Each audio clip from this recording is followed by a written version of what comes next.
యేసుక్రీస్తు వారి పేరట మీ అందరికీ నా వందనాలు.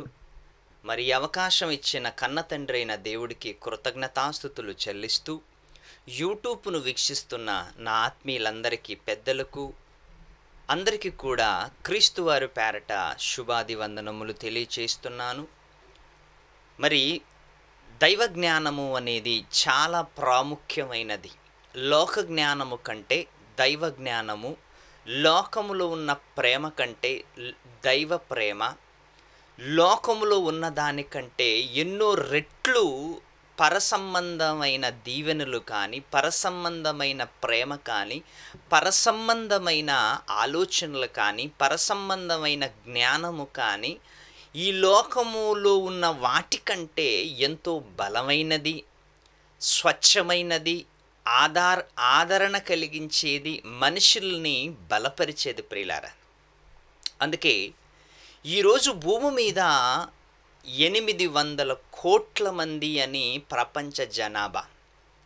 ఈ 800 కోట్ల మంది ఒక్కొక్కరు ఒక్కొక్క విధానముగా ఆలోచనలు కానీ, బ్రతికే విధానము కానీ, తలంచుకునే తలంపులు కానీ, వాళ్ళ చేసే కార్యక్రమాలు కానీ రకరకాలు విడివిడిగా ఆలోచనలు ఎన్నో విచిత్రంగా ఈరోజు మనకి సమాజంలో కనిపిస్తున్నాయి. అందులో మనము కూడా ఉన్నాం సుమా. మనమేమో వేరే ప్రపంచంలో బ్రతుకుతున్నట్లు, మనమేమో భూమండలాన్ని చూస్తున్నట్లు కాదు, అందులో మనము కూడా ఉన్నాం. మన స్టైలు కూడా వేరు, మన జీవితం వేరు, మన తలంపులు కూడా వేరు. అందులో 800 కోట్ల మందిలో అందులో మనం కూడా ఒక్కరమే.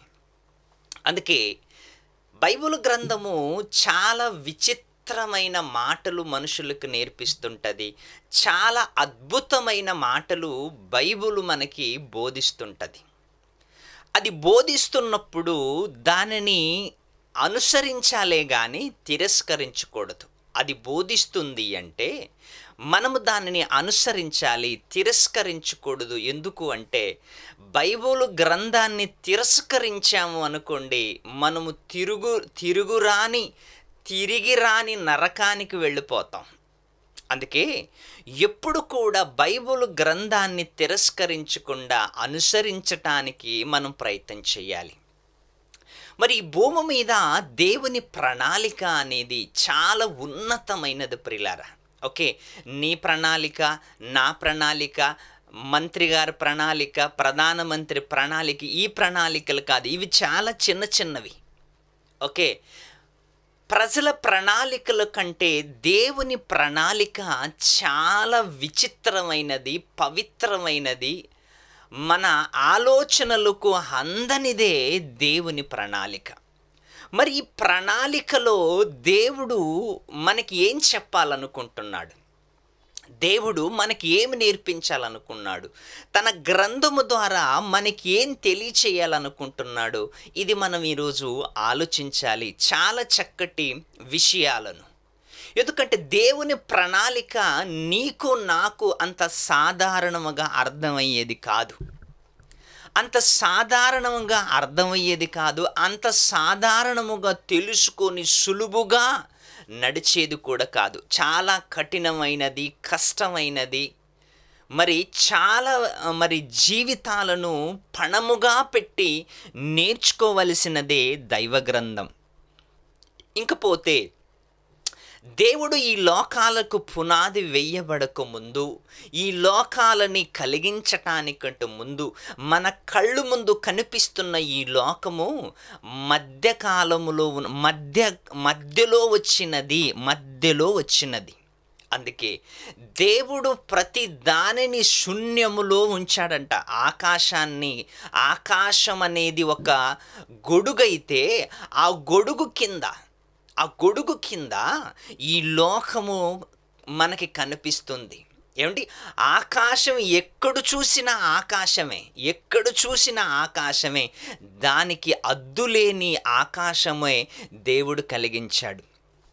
మరి ఆకాశము కింద ఎన్నో గ్రహాలు, ఎన్నో నక్షత్రాలు, సూర్యుడు, భూమి, ఏమిటి మరి ఎన్నో చిత్ర విచిత్రమైన ఆయన పని కనిపిస్తుంది మనకి. ఆయన పని కనిపిస్తుంది. నిజంగా ఆయన పని చూస్తుంటే అద్భుతం, అద్భుతం ప్రియులారా. అంత గంభీరమైన ఆయన పని కాలం, ఆయన పనితీరు. మరి ఆయన ఇవన్నీ కలుగు చేయటానికంటూ ముందు ఆయనకు ఒక ప్రణాళిక ఉండేదంట. ఏంటి అంటే ఆయనకు ఒక ప్రణాళిక ఏంటి అంటే ఇవన్నీ కలుగు చేయటానికంటూ ముందు ఆయనకు ఒక ప్రణాళిక, ఆయనకు ఒక సంకల్పము, ఆయన మనస్సులో ఉంటున్న మాటని బయట పెడుతున్నాడు దేవుడు తన గ్రంథము ద్వారా. మనకెప్పుడు తెలియాలి దేవుడి విషయాలు? మనకెప్పుడు తెలియాలి తన మనసులో ఉంటున్న విషయాలు? ఇప్పుడు దేవుని మనస్సులో ఉంటున్న విషయాలను దేవుడు బయట పెట్టాడు కాబట్టి ఆ బయట పెట్టిన విషయాలు కూడా మన దగ్గరికి ఎలా వచ్చాయి అంటే పరిశుద్ధాత్మ ప్రేరేపణ అనేది మనకు తెలుసు. 66 పుస్తకాలు పరిశుద్ధాత్మ ప్రేరేపణ ద్వారా మనకి దేవుడు తెలియపరిచాడు. ఆ పరిశుద్ధాత్మ ప్రేరేపణ అనేది చాలా ప్రాముఖ్యమైనది. లేకపోతే మనుషులు ఏది పడితే అది రాసేవాళ్ళు, ఏది ఇష్టం వచ్చినట్లు రాసేవాళ్ళు, వాళ్ళకి కష్టమైనది వదిలేసేవాళ్ళు, ఇష్టమైనది రాసేవాళ్ళు. ఇప్పుడు ఆ మాటలను నమ్ముకొని ప్రపంచం బాగుపడదు ప్రియులారా. అందుకే దేవుని ప్రణాళికలో పరిశుద్ధాత్మ సహాయముతో మోషే గారు ఒక గ్రంథాన్ని రాశాడు. ఆ గ్రంథము పేరేంటంటే ఆదికాండం అనే గ్రంథం. ఆదికాండం అంటే ప్రారంభ పుస్తకం. ఆ ప్రారంభ పుస్తకములో మోషే ఏమన్నా పుట్టాడా అంటే ఆ ప్రారంభ పుస్తకములో మోషే గారు లేరు ప్రియులారా. ప్రారంభ పుస్తకములో ఆదికాండములో మొదటి అధ్యాయము నుంచి చివరి అధ్యాయం వరకు మోషే గారు మనకు అక్కడ కనిపించడు. ఆ గ్రంథములో ఆయన అప్పుడు పుట్టను కూడా లేదు. మరి పుట్టకపోయినా, ఆయన జన్మించకపోయినా ఆయనకందని విషయాలు ఎలా రాశాడు మోషే గారంటే పరిశుద్ధాత్మ ప్రేరేపణతో రాశాడు. అలా పరిశుద్ధాత్మ ప్రేరేపణతో వ్రాయబడిన పుస్తకమే ఆదికాండం. ఈ ఆదికాండములో దేవుడు తన ఉద్దేశాన్ని బయట పెడుతున్నట్లుగా మనకి స్పష్టముగా గ్రంథము ద్వారా తెలుస్తుంది. ఒకసారి ఆదికాండాన్ని చదువుకుందాం. ఉత్పత్తి కితాబ్ 1 అధ్యాయ 26 వచనం. ఆదికాండము మొదటి అధ్యాయము 26 వచనములో చాలా స్పష్టమైన మాట. ఈ మాట ఇప్పుడుది కాదు సుమా. దేవుడు లోకాలను పుట్టటానికంటే ముందే, లోకాలు కలిగించటానికంటే ముందే తన ఉద్దేశం ఏమైతే ఉందో, తను ఏమైతే అనుకున్నాడో ఆ ఉద్దేశాన్ని మనకు కూడా చెప్పాలని ఆయన ఆలోచిస్తున్నాడు. మనకి దాచకుండా దేవుడు ఏది మరుగు చేయడు ప్రియులారా. ఎంత మంచి దేవుడు మీరు ఆలోచించండి. నీవు నేను నమ్ముకున్న దేవుడు ఎంత మంచి దేవుడు అంటే ఒక్క విషయము కూడా మనకి దాచకుండా ఉండలేడంట. ఆయన అన్నీ చెప్పటానికి ఇష్టపడుతున్నాడు. భార్య కొన్ని దాచుకుంటుంది, భర్త కొన్ని దాచుకుంటాడు, పిల్లలు కొన్ని దాచుకుంటారు. ఒకరికి తెలియకుండా కొన్ని విషయాలు భూమి మీద మానవ సంబంధాలు, రక్త సంబంధాలు దాచుకుంటారేమో కానీ దైవ సంబంధము మన పరలోకపు తండ్రి ఒక్కటి కూడా దాచకుండా మనకి రాయించాడు అంటే అంతకంటే మంచి తండ్రి మనకి ఎక్కడ దొరుకుతాడో చెప్పండి. అంతకంటే మంచి తండ్రి మనకి ఎక్కడ దొరుకుతాడు? అసలు మనము ఆయనకి పిల్లలయ్యాము అంటే ఆయన అదృష్టం కాదు, మన అదృష్టం ప్రియులారా. అలాంటి తండ్రికి పిల్లలయ్యామంటే మనం అదృష్టవంతులము కాబట్టి మనకు ఒక చక్కటి విషయాన్ని కూడా నేర్పించాడు ఆయన. 26 వచనం చదువుకుందాం. 26 వచనములో ఏమని వ్రాయబడి ఉంది అంటే చాలా అద్భుతమైన విషయం. ఎందుకు అంటే ప్రియులారా, దేవుని మాటల్ని మనం ఎప్పుడు చిన్న చూపు చూడకూడదు, చులకనగా కూడా చూడకూడదు. ఎందుకంటే మనకి దేవుడు ఇష్టపడి రాయించాడు అంటే అలాంటి పరలోకపు తండ్రిని తక్కువ అంచనా వేయటానికి వీలు లేదు ప్రియులారా.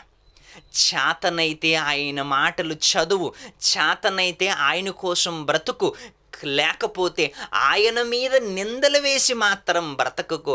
ఆయన మీద నింద వేసే అధికారము కానీ, ఆయన్ని అనే అధికారము కానీ మనకి ఏమాత్రము లేదు అని సభాముఖంగా నేను తెలియచేస్తున్నా. ఏమంటున్నాడు తెలుసా ఆయన? 26వ వచనం, దేవుడు మన స్వరూపమందు మన పోలిక చొప్పున నరులను చేయుదము. ఎంత మంచోడు దేవుడు! ఏమనుకున్నాడంట? మనము అందంగా ఉండాలి, వాళ్ళని ఎలాగైనా చేద్దాము, వాళ్ళని నల్లగా పిల్లగా ఎలాగోగలాగా చేద్దాం అనటం లేదు దేవుడు. దేవుడు ఏమంటున్నాడంటే, దేవుడు మాట్లాడుతున్న మాటను చూస్తుంటే మన స్వరూపమందు మన పోలిక చొప్పున, మన స్వరూపమందు మన పోలిక చొప్పున అంటే మన అని మాటను ప్రయోగిస్తున్నాడు. అంటే ఒకరి కంటే ఇద్దరు కంటే ముగ్గురు, బహువచనాన్ని దేవుడు ప్రయోగిస్తున్నాడు అక్కడంక, బహువచనాన్ని. ఎందుకంటే మన స్వరూపమందు మన పోలిక చొప్పున మనము నరులను చేయుదుము అంటే అక్కడంక యేసుక్రీస్తు వారు ఉండాలి, పరిశుద్ధాత్ముడు ఉండాలి, తండ్రి అయిన దేవుడు ఉండాలి. ఈ ముగ్గురు తీసుకున్న నిర్ణయమే కదా ఈరోజు మనం భూమి మీదకి వచ్చిన పని. ఈ ముగ్గురు తీసుకున్న నిర్ణయమే. అందుకే ఈరోజు మన కోసం ముగ్గురు కష్టపడుతున్నారు, ఒక్కరు కాదు, ముగ్గురు కష్టపడుతున్నారు. ముగ్గురు కలిసి నిర్ణయం తీసుకున్నారు కదా. ఏమండి, ముగ్గురు పార్ట్నర్స్ ఉన్నారు అనుకోండి, ముగ్గురు పార్ట్నర్స్ ఉన్నారు. ఆ పార్ట్నర్స్ డిస్కషన్ చేసేటప్పుడు ఒకడు లేడు అనుకోండి, బాగా ఆలోచించండి. ఒకడు లేనప్పుడు ఇద్దరు తీసుకున్న నిర్ణయము మూడో వ్యక్తి సమ్మతించడు. ఎందుకు సమ్మతించడు అంటే, నేను లేనప్పుడు మీరు తీసుకున్న నిర్ణయాన్ని నేనెలా యాక్సెప్ట్ చేస్తాను, నేనెలా ఒప్పుకుంటాను, మీరేం మాట్లాడారో నాకేం తెలుసు, మీరేం నిర్ణయం తీసుకున్నారో నాకేం తెలుసు, మీరు ఎలాంటి డిసిజన్ తీసుకున్నారో నాకేం తెలుసు అని మూడో వ్యక్తి యాక్సెప్ట్ చేయడు, ఒప్పుకోడు. ఎందుకు ఒప్పుకోడంటే మూడో వ్యక్తి లేనప్పుడు తీసుకున్న నిర్ణయాలు అవి మూడో వ్యక్తికి స్పందించడు ప్రియులారా. అలాగే ఇప్పుడు తండ్రి అయిన దేవుడు, యేసుక్రీస్తు వారు, పరిశుద్ధాత్ముడు ముగ్గురు కలిసి తీసుకున్న నిర్ణయము కాబట్టి ఈరోజు ముగ్గురు మన కోసం కష్టపడుతున్నారు, ముగ్గురు మన కోసము కష్టపడి మనల్ని కాపాడుకుంటున్నారు కదా. పరిశుద్ధాత్ముడు గ్రంథాలను వ్రాయించాడు, యేసుక్రీస్తు వారు మనుషులందరి పాపాలను తీసివేశాడు. కన్న తండ్రి ఆవేదన అందరిపైన ఉంటూ అందరినీ కాపాడుకుంటున్నాడు కన్న తండ్రి. ప్రియులారా, చూసారా, ఈ ముగ్గురు మనకి ఇక్కడే కనిపిస్తున్నారు. అంటే ముగ్గురి ప్రణాళిక మన పైన, మన గురించి ఎంత ఆలోచిస్తున్నారు చూడండి. తండ్రి అయిన దేవుడు, యేసుక్రీస్తు వారు, పరిశుద్ధాత్ముడు, ఈ ముగ్గురు తీసుకున్న నిర్ణయాలే కదా 66 పుస్తకాలలో మనకు కనిపిస్తున్నది. ఈ సృష్టి వెనకాల వారి కష్టము, మన వెనకాల ఒక సంకల్పం ఏంటి అంటే ఈ ముగ్గురి ప్రణాళికే కదా ప్రియులారా. ఈ ముగ్గురి ప్రణాళిక ఎంతుంది అంటే, ఎంత కష్టపడుతున్నారంటే, రాత్రి పగులు పరిశుద్ధాత్ముడు కష్టపడుతున్నాడు, రాత్రి పగులు యేసుక్రీస్తు వారు తండ్రిని మన పక్షాన విజ్ఞాపన చేసుకుంటున్నాడు. తండ్రి ఇంకపోతే ఇశ్రాయేలును కాపాడు దేవుడు కొనుకడు నిద్రపోడు అంటే నిజంగా వీరు ముగ్గురి కష్టానికి నిజంగా ఏమిచ్చినా వాళ్ళ రుణము మనము తీర్చుకోలేం ప్రియులారా. ఏమిచ్చినా వాళ్ళ రుణాన్ని మనము తీర్చుకోలేము. అంత కష్టపడుతున్నారు వాళ్ళు, అంత కష్టపడుతున్నారు. అంత కష్టపడుతుంటే వాళ్ళ కష్టాన్ని గుర్తించని మనము, వాళ్ళ కష్టాన్ని జ్ఞాపకం చేసుకోలేని మనము, వాళ్ళ కష్టానికి వాళ్ళ కష్టాన్ని అర్థం చేసుకోలేని మన జీవితము ఎక్కడ వెళ్ళిపోతుంది ఈరోజు ఆలోచించండి ప్రియులారా. ఏమైపోతుంది ఈరోజు ఆలోచించండి. మన జీవితము ఎటు వెళ్ళిపోతుంది? అసలు ఈ జీవితానికి ముగింపు అనేది ఒక రోజు ఉంది. ఆ ముగింపు అనే రోజు రాకముందే మన జీవితం ఏంటో మనం ఒక్కసారి అర్థం చేసుకోవాలి. ఏమండి, ఇక్కడంక మనకు ముగ్గురు కనిపిస్తున్నారు. ఏంటంటే, మన పోలిక చొప్పున మన స్వరూపమందు నరులను చేయుదము అంటున్నాడు. అంటే మన వెనకాల మనము రావటానికి, మనం భూమి మీద ఉండటానికి, మనం ఈరోజు ఇంత చక్కగా ఉన్నాము అంటే ముగ్గురు తీసుకున్న డిసిజన్. అండ్ ముగ్గురు తీసుకున్న డిసిజన్. అసలు ముగ్గురు ఎవరు అంటే ప్రియులారా, మన కోసము కష్టపడుతున్న వాళ్ళు. అంటే పరిశుద్ధాత్మ ఎంత కష్టపడుతున్నాడు. 66 పుస్తకాలు చదువు ఒక్కసారి, నీకే అర్థమవుతుంది. యేసుక్రీస్తు వారు ఎంత కష్టపడ్డాడు. ఒక్కసారి తన ఈ 66 పుస్తకాలని గ్రంథాన్ని చదువు ఒక్కసారి. యేసుక్రీస్తు వారు ఎంత కష్టపడ్డాడు. మరి ఇంకా తండ్రి కష్టం అంటారా? తండ్రి కష్టము లెక్కలేనంత కష్టం ప్రియులారా. తండ్రి కష్టము మనుషులు అంచనా వెయ్యలేనంత కష్టము మనకు కనిపిస్తుంది. పరలోకపు తండ్రి కష్టం ఇంత కష్టపడుతున్నది ఎందుకు అంటే, ఈ భూమి మీద ఈ జగత్తుకు పునాది వెయ్యబడక ముందు వాళ్ళు తీసుకున్న నిర్ణయమే ప్రియులారా ఈరోజు మన జన్మ. జగత్తు పునాది వెయ్యబడకు ముందే వాళ్ళు సంకల్పించుకున్న సంకల్పమే ఈరోజు నీ జన్మ నా జన్మ జరిగింది అంటే ఆ రోజు దేవుడు అనుకున్నాడంట. అలా అనుకున్న దేవుడు ఈ లోకమంతటిని కలిగించాడు. ఈ లోకమంతటికి ఏం చేశాడు? పునాది వేశాడు. ఈ లోకాన్ని కలిగించాడు. ఈ లోకములో ఉన్న ప్రతిదీ కూడా నీవు నేను పుట్టకముందే మన కోసం అన్ని సిద్ధపరిచాడంట దేవుడు. మన కోసం అన్ని సిద్ధపరిచాడంట. ఏమి సిద్ధపరచలేదు చెప్పండి ఆయన? ఏమి మర్చిపోయాడు చెప్పండి ఆయన? ఏదైనా దేవుడు మర్చిపోయినట్లుగా ఏదైనా నీకు ఐడియా ఉందా? ఏదైనా నీకు గుర్తుకొస్తుందా? లేదు. దేవుడు నీకు ఇవ్వకుండా ఏదైనా మర్చిపోయాడా? లేదు ప్రియులారా. అన్నీ ఇచ్చాడు నీకు, మర్చిపోకుండా ఇచ్చాడు ఆయన. నీవే ఆయన్ని మర్చిపోయావు. అన్నీ ఇచ్చిన దేవుణ్ణి నీవు మర్చిపోయావు. అన్నీ ఇచ్చిన ఆయన బాధపడుతున్నాడు. ఎందుకు బాధపడుతున్నాడు? నా పిల్లలకి నేను అన్నీ ఇచ్చాను, అన్నీ ఇచ్చిన తర్వాత కూడా నన్ను మర్చిపోయారు అంటే ఒక్కసారి ఆలోచించండి. దేవుని ప్రణాళిక ఏంటి?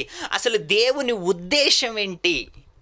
ఎందుకు అంటే, తన స్వరూపమందు తన పోలిక చొప్పున తనకు నరులను చెయ్యదుము అన్నాడు. నరులను చెయ్యదుము. అప్పుడు తన ఆలోచనను బట్టి 2వ అధ్యాయం 7వ వచనం, అదే ఆదికాండం 2వ అధ్యాయం 7వ వచనం, దేవుడైన యెహోవా నేల మట్టితో నరుణ్ణి నిర్మించి, దేవుడైన యెహోవా నేల మట్టితో నరుణ్ణి నిర్మించి, ఏమిటి?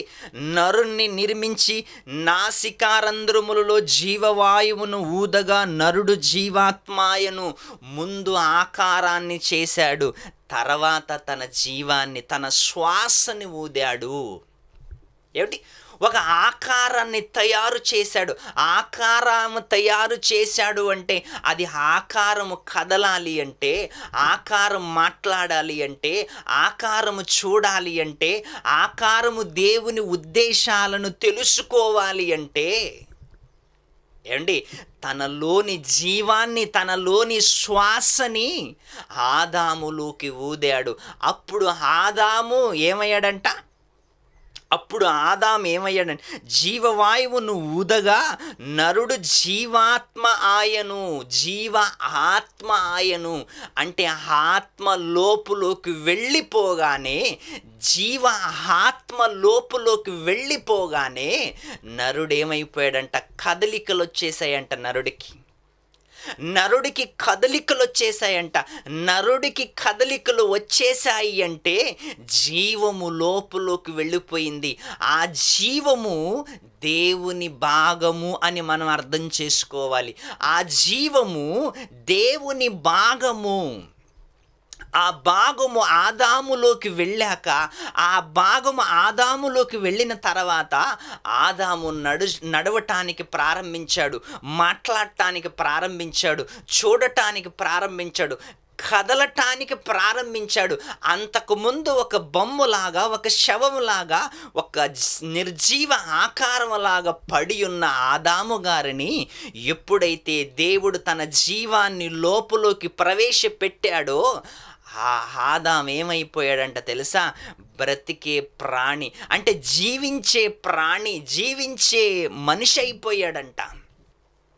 ఏమంటే ఒక్కసారి మీరు ఆలోచించండి ప్రియులారా, దేవుడు మనిషిని శవముగా ఉన్న ఆకారాన్ని కదిలించే ఆకారముగా నిలబెట్టాడు అంటే, కదిలించే ఆకారముగా తయారు చేశాడు అంటే, ప్రపంచములో ఈ సత్తా ఏకైక మన తండ్రికే ఉంది, కానీ ఎవరికి లేదు అని నేను అంటున్నాను. ఎవరికి లేదు. చచ్చిపోయిన శవాన్ని లేపాలన్నా, చచ్చిపోయిన ఆకారాన్ని కదిలించాలి అన్నా ప్రపంచంలో ఏ శాస్త్రవేత్త వల్ల కాదు, ఏ పండితుడి వల్ల కాదు, ఏ జాదుగారు వల్ల కూడా కాదు. ఎందుకంటే భూమి మీద టన్నులు బరువు కలిగిన విమానాన్ని ఎగరేస్తాడేమో కానీ, టన్నులు బరువు కలిగిన హెలికాప్టర్ను ఎగరేస్తాడేమో కానీ, 6 అడుగుల ఆకారాన్ని మనిషి ఎగరేయలేడు, 6 అడుగుల ఆకారాన్ని నిలబెట్టలేడు, 6 అడుగుల ఆకారాన్ని మనిషి కదిలించలేడు. ఎందుకు అంటే, టన్నులు బరువుని ఎగరేసే మనిషి 6 అడుగుల ఆకారాన్ని ఎందుకు కదిలించటం లేదు? ఒక్కసారి ఇక్కడే మీరు నిలబడి ఆలోచించండి. ఆ పైలట్ ఎగరేస్తాడనుకుంటున్నారా? పోనీ ఆ పైలట్లందరినీ ఒక దగ్గర, శవం దగ్గర నిలబెట్టి, ఒరే మీరు టన్నులు బరువున్న ఈ విమానాన్ని ఎగరేస్తున్నారు కదా, ఈ శవాన్ని ఒక్కసారి నిలబెట్టండి, ఈ శవాన్ని ఒక్కసారి కదిలించండి అనండి, చూద్దాం. ఎవడి వల్ల కాదు, ఎవడి తరము కాదు.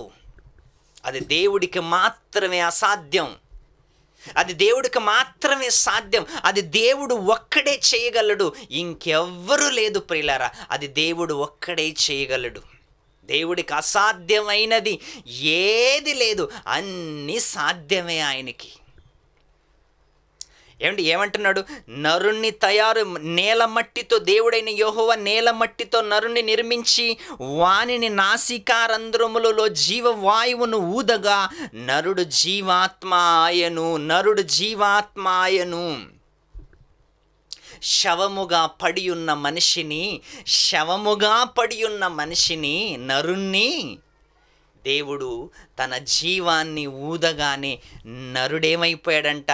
నడవటానికి ప్రారంభించాడంట, ఆలోచించటానికి ప్రారంభించాడంట, మాట్లాడటానికి ప్రారంభించాడంట. ఆ మాట్లాడే మనిషే దేవుని కుమారుడు. మాట్లాడే మనిషే దేవుని కుమారుడు, నడుస్తున్న మనిషే దేవుని కుమారుడు. లోపల జీవముంది. ఆ జీవమే ఈరోజు నాలో నీలో అందరిలో ప్రవహిస్తుంది. ఈరోజు భూమి మీద ఎంతమంది జనాభా అని మనం చూస్తే 800 కోట్ల మంది అని జనాభా లెక్కలు. 800 కోట్ల మంది. ఈ 800 కోట్ల మంది ఎక్కడి నుండి వచ్చారు అని అడిగితే బైబుల్ ఏం చెప్పింది అంటే, ఒకని నుండి అందరూ వచ్చారంట. 800 కోట్ల మంది ఎక్కడి నుంచి వచ్చారు అంటే ఒకడి నుండి వచ్చారంట. ఈ ఒకడు ఎవరు అంటే ఆదాము అని TV9, TV5, అంతరిక్ష న్యూస్లు, ఇంటర్నేషనల్ న్యూస్లు, అన్ని న్యూస్లు, DNA, INA, ENA అన్నీ చెప్తున్నాయి ఈరోజు. కానీ బైబుల్ ఎప్పుడో చెప్పింది. అది మతం అయిపోయింది ప్రపంచానికి. కానీ న్యూస్ చెప్పితే అది న్యూస్ అయిపోయింది. బైబుల్ చెప్పిన సంగతులనే ఈరోజు పరిశోధన చేసి ఈరోజు బయటికి తీస్తున్నారు అందరూ. బైబుల్ చెప్పిన సంగతులు ఈరోజు బయటికి తీస్తే అది న్యూస్ అయ్యింది. బైబుల్ ముందే చెప్పితే అది మతం అయ్యింది. ఎక్కడ నేర్చుకుంటుంది ప్రపంచం? ఏంటి, ప్రపంచములో ఏ ఒక్కడైనా జ్ఞాని కావాలి అంటే, విజ్ఞానములో అడుగు పెట్టాలి అంటే 66 పుస్తకాల దగ్గర కూర్చొని నేర్చుకుంటే, ప్రపంచములో ఎవడు చెప్పలేని జ్ఞానము బైబిల్ చెప్పుతుంది. ఎవడు ఊహించని జ్ఞానము, ఎవడు చెప్పనిది, ఎవని ఆలోచనలోకి రాని జ్ఞానము దేవుడు చెప్పుతున్నాడు. ఎందుకంటే నీవు దేవుడంటే నీకు పెద్దగా ఇంట్రెస్ట్ లేదు కదా. దేవుడు అనగానే నువ్వు సమాజంలో చిన్నవాడైపోతావు కదా. దేవుడు అంటే ఒక మతానికి చెందినవాడు అయిపోతావు కదా. అందుకే దేవుణ్ణి పక్కకు పెట్టి నేను అనే పదాన్ని ముందుకు తెచ్చుకున్నావు కదా. అక్కడే అజ్ఞానివైపోతావు. నువ్వు అజ్ఞానివైపోతావు. దేవుడు చేసిన గాలిని అనుభవిస్తున్నావు, దేవుడు చేసిన సూర్యుని అనుభవిస్తున్నావు, దేవుడు చేసిన అంతరిక్షాన్ని అనుభవిస్తున్నావు, దేవుడు చేసిన పంట పొలాలను అనుభవిస్తున్నావు. అన్నీ ఆయన చేసినవి అనుభవిస్తూ చివరికి ఆయన్ని పక్కకు పెట్టి నేను అంటున్నావు అంటే నీకు దేవుడు ఏమర్థం అయ్యాడు? ఒక్కసారి ఆలోచించు. నిన్ను మనిషినిగా భూమి మీద, తన కొడుకుగా భూమి మీద ఎందుకు నిన్ను పుట్టించాడు అంటే తన గురించి చెప్పాలి. ఆనాది సంకల్పములో ఆయన నిర్ణయించుకున్న నిర్ణయాలను జగత్తు పునాది వెయ్యబడకు ముందే ఆయన ఏదైతే నిర్ణయించుకున్నాడో అవన్నీ భూమి మీద నీవు చెప్పాలని, అవన్నీ నువ్వు చెప్పాలని, నీకు అన్నిటికంటే జ్ఞానమును, అన్నిటికంటే బుద్ధిని దేవుడు నీకు ప్రసాదించాడంట. చూడండి ఒకసారి యోబు గ్రంథం చదువుకుందాం. చాలా అద్భుతమైన మాట. యోబు గ్రంథం ఎంత మంచి మాట. అసలు దేవుడు నరుల పట్ల ఏ ఆలోచన కలిగి ఉన్నాడు, నరుల పట్ల ఏ ఉద్దేశం కలిగి ఉన్నాడు. ఒకసారి యోబు గ్రంథములో ఒక మంచి మాట చదువుకోవటానికి మనకి ఇక్కడ దొరుకుతుంది. 35వ అధ్యాయము, యోబు గ్రంథము 35వ అధ్యాయము 11వ వచనం. ఎంత అద్భుతమైన మాట, ఎంత అద్భుతమైన మాట. నిన్ను నన్ను దేవుడు కలిగించాడు, సృష్టించాడు, కన్నాడు అంటే నిన్ను ఏదో పనికిరాని వాడిగా కాదు, పనికొచ్చే వాడిగా తయారు చేశాడు. 11వ వచనం, భూజంతువుల కంటే మనకు ఎక్కువ బుద్ధి నేర్పుచు. ఏమంటే ఒకసారి ఆలోచించండి. భూజంతువుల కంటే మనకి ఎక్కువగా బుద్ధి నేర్పుచు.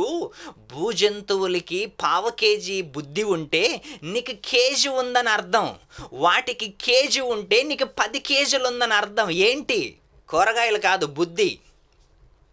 నీకు బుద్ధి ఎక్కువగా బుద్ధి నేర్పుచు. రెండవది, ఆకాశ పక్షుల కంటే మనకు ఎక్కువగా జ్ఞానము కలుగజేయచ్చు. ఆకాశ పక్షులకి జ్ఞానం 1/2 కేజీ ఉంటే నీకు కేజీ, వాటికి కేజీ ఉంటే నీకు 10 కేజీలు జ్ఞానం. ఎందుకు? వాటికంటే నిన్ను ఇంత హైలైట్గా ఎందుకు చేశాడు? వాటికంటే నిన్ను ఇంత ఉన్నతంగా ఎందుకు ఊహించుకుంటున్నాడు దేవుడు? ఎందుకు అంత గొప్పగా నిన్ను ఉంచాలనుకుంటున్నాడు అంటే నీవు ఆయన భాగము, ఆయన జీవము నీలోకొచ్చింది కాబట్టి ఆయన స్వాస్థ్యము నీవు. ఆకాశ పక్షుల కంటే ఎక్కువగా జ్ఞానమును నీకే ఇచ్చాడు ఆయన. ఆకాశ పక్షుల కంటే జ్ఞానమును ఆయన నీకే ఇచ్చాడు. వాటికి ఇవ్వలేదు. వాటికి ఎందుకు ఇవ్వలేదు తెలుసా? అవన్నీ నీ పాదాల ముందు నిలబడాలి. అవన్నీ నీ పాదాల ముందు శిరస వహించుకొని నిలబడాలంతే. ఏనిగైనా, జిరాఫీ అయినా, సింహమైనా, పులైనా, ఏదైనా నీ కాళ్ళ దగ్గరకు వచ్చి నీకు సలాం కొట్టాలి. ఎందుకు? సర్వోన్నతుని దేవుని కుమారుడు కాబట్టి. సర్వోన్నతుని దేవుని కుమారుడు కాబట్టి సర్వోన్నతుని దేవుని కుమారుని దగ్గర ఈ విశ్వములో ఉన్న ప్రతిది కూడా నమస్కరించాలి. అంత గొప్పగా నిన్ను దేవుడు తయారు చేశాడు అంటే నీ వెనకాల దేవుని ప్రణాళిక చిన్నది కాదు అని నీవు ఊహించుకోవాలి. నీ వెనకాల దేవుని సంకల్పము చాలా చిన్నది కాదు ప్రియులరా, ఎంతో మహత్తు కలిగినది. ఆ ప్రణాళిక నీ ద్వారా బయలుపరుచుకోవటానికి నిన్ను ముందుగా తయారు చేస్తున్నాడు, నిన్ను ముందుగా భూమి మీదికి తీసుకొస్తున్నాడు.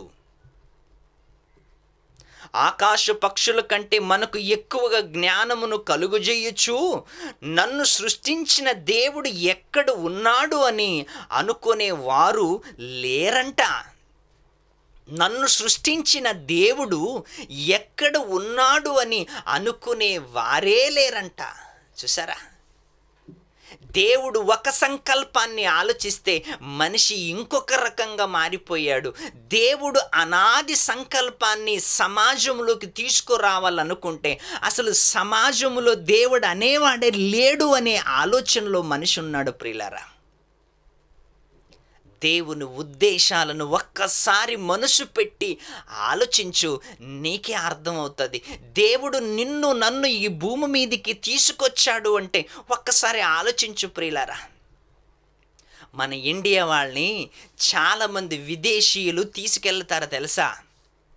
చాలామంది విదేశీయులు వాళ్ళ దేశానికి తీసుకెళ్తారు నిన్ను అక్కడ పడుకోబెట్టడానికి కాదు, నీతో పని చేయించుకోవటానికి, నీతో నిన్ను కష్టపెట్టడానికి, నీ ద్వారా వాళ్ళ పనులు చేయించుకోవటానికి ఇండియా నుంచి వాళ్ళ దేశాలకు తీసుకెళ్ళి నీకు కావలసిన సౌకర్యాలన్నీ కూర్చి నీ కుటుంబానికి లక్షలు పోసి నీకు వీసా తయారు చేసి వాళ్ళ దేశానికి నిన్ను తీసుకెళ్తున్నారు అంటే అక్కడేమో నీకు సింహాసనం వేయటానికి కాదు, నీ చేత కష్టం చేయించుకోవటానికి, నీ చేత కష్టం చేయించుకోవటానికి, నీ వల్ల పని చేయించుకోవటానికి. మరి నరులందరినీ దేవుడు తయారు చేసి భూమి మీదికి తీసుకొచ్చాడు అంటే చివరికి దేవుడే ఎక్కడున్నాడని మారిపోయాడంటే అసలు మనిషిని ఏం చెయ్యాలి, నిన్ను నన్ను ఏం చెయ్యాలి? ఏమంటుందో చూడండి అక్కడంక, నన్ను సృజించిన దేవుడు ఎక్కడున్నాడు అనుకున్న వారు ఎవరు లేరు. నన్ను సృష్టించిన దేవుడు ఎక్కడున్నాడు అనుకునే వారు ఎవ్వరు లేరంట. నీ తల్లి కనిపించకపోతే కంగారు, నీ తండ్రి కనిపించకపోతే కంగారు, నీ పిల్లలు కనిపించకపోతే కంగారు, నీ భార్య కనిపించకపోతే కంగారు, నీ దేవుడు నీకు అర్థం కాకపోతే కంగారు ఎక్కడిది నీకు? ఆయన ఉన్నాడు, ఆయన నిన్ను తీసుకొచ్చాడు, ఆయన నీ కోసం ఎంత కష్టపడుతున్నాడు అన్న ఎప్పుడైనా ఆలోచించావా? నీకు భార్యనిచ్చింది ఎవరు? నీకు పిల్లల్నిచ్చింది ఎవరు? నీకు తల్లిదండ్రులనిచ్చింది ఎవరు? నీకు బంధువులనిచ్చింది ఎవరు? అన్నీ ఇచ్చింది ఆయనే కదా. ఆయన్ని మర్చిపోయి ఆయన ఎక్కడున్నాడు అనుకునే ఆలోచన కూడా నీకు లేదు అంటే అసలు నీవేమైపోయావు ఈ సమాజంలో? ఆయన సంకల్పం ఏమైపోయింది? ఆయన సంకల్పం ఎక్కడో చాగిపోయింది. ఆయన సంకల్పం ఎక్కడ నిలబడిపోయింది? మీరు ఆలోచించండి ప్రియులారా. ఆయన సంకల్పం ఎక్కడ ఆగిపోయింది?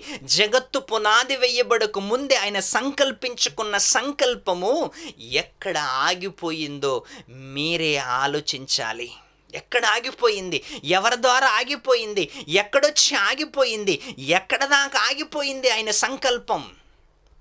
ఎందుకు ముందుకెళ్ళటం లేదు? ఎందుకు కదలటం లేదు ఆయన సంకల్పం? ఎందుకు ఆగిపోయింది? ఎందుకు ఆగిపోయిందంటే మనిషి ఆలోచన చూడండి ఎలా ఉంది. ఏమంటున్నాడు?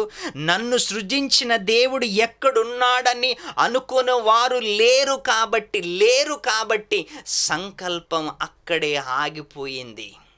చూసారా, దేవుని సంకల్పం ఎక్కడ ఆగిపోయింది అంటే మనిషి ద్వారా చేయించుకోవాలనుకున్నాడు.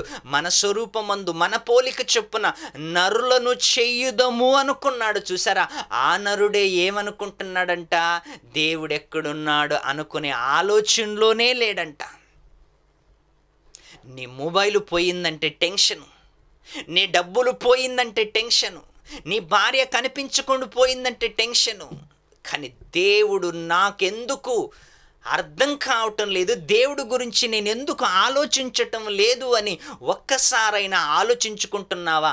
ఒక్కసారైనా తలంపుల్లో తలంచుకుంటున్నావా? అయ్యో, నేను దేవుడి గురించి ఆలోచించాలని.